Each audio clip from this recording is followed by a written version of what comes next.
കണ്ണൂരിലെ രക്തസാക്ഷി ഫണ്ട് തട്ടിപ്പിൽ ഒളിച്ചുകളി തുടർന്ന് CPM. ബി കുഞ്ഞികൃഷ്ണന്റെ പുസ്തകം ഇറങ്ങും മുൻപ് രക്തസാക്ഷി ഫണ്ടിന്റെ കണക്ക് പുറത്തുവിടാൻ മനസ്സില്ലെന്ന് CPM സംസ്ഥാന സെക്രട്ടറി MV ഗോവിന്ദൻ പറഞ്ഞു. പുസ്തക പ്രകാശനം ചെയ്യുന്നതിന് മുൻപ് രക്തസാക്ഷി ഫണ്ടിന്റെ കൃത്യമായ കണക്ക് പാർട്ടി പരസ്യപ്പെടുത്തണമെന്നായിരുന്നു കുഞ്ഞികൃഷ്ണന്റെ വെല്ലുവിളി.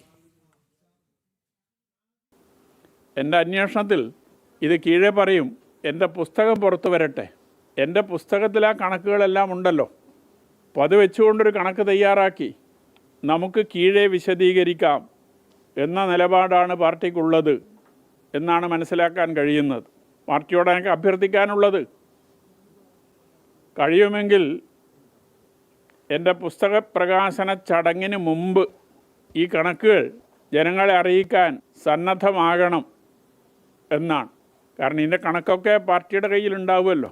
തൻ്റെ പുസ്തകം പ്രകാശനം ചെയ്യുന്നതിന് മുൻപ് രക്തസാക്ഷി ഫണ്ടിന്റെ കൃത്യമായ കണക്ക് പാർട്ടി പരസ്യപ്പെടുത്തണമെന്നായിരുന്നു കുഞ്ഞികൃഷ്ണൻ വെല്ലുവിളിച്ചത്. പുസ്തകം പുറത്തു വന്നാൽ അതിലെ കണക്കുകൾ കള്ളക്കണക്കുണ്ടാക്കാനാണ് CPM ശ്രമിക്കുന്നതെന്ന വിമർശനവും ഉയർന്നിരുന്നു. ഈ വെല്ലുവിളിയെ ഭയപ്പെടുകയാണ് CPM. പുറത്താക്കപ്പെട്ട ഒരാളുടെ ആവശ്യത്തിന് വഴങ്ങേണ്ടതില്ലെന്നാണ് CPM നിലപാട്. അനാവശ്യ കാര്യങ്ങൾ ബുക്കിലുണ്ടെങ്കിൽ നിയമ നടപടി സ്വീകരിക്കുമെന്ന മുൻകൂർ ജാമ്യവും CPM എടുക്കുന്നുണ്ട്. ധനരാജ് രക്തസാക്ഷി ഫണ്ടുമായി ബന്ധപ്പെട്ട കാര്യം ജനങ്ങളുടെ മുമ്പിൽ അവതരിപ്പിക്കും. ഞങ്ങൾക്ക് യാതൊന്നും മറച്ചു വെക്കാനില്ല. അത് ഞാൻ മിനിഞ്ഞാൽ 2-4 ദിവസം മുമ്പേ പറഞ്ഞു. അപ്പോൾ ഇന്നലെ കുഞ്ഞികൃഷ്ണൻ എടുത്ത നിലപാട് കുഞ്ഞികൃഷ്ണനെ പാർട്ടി പുറത്താക്കിയതാണ്.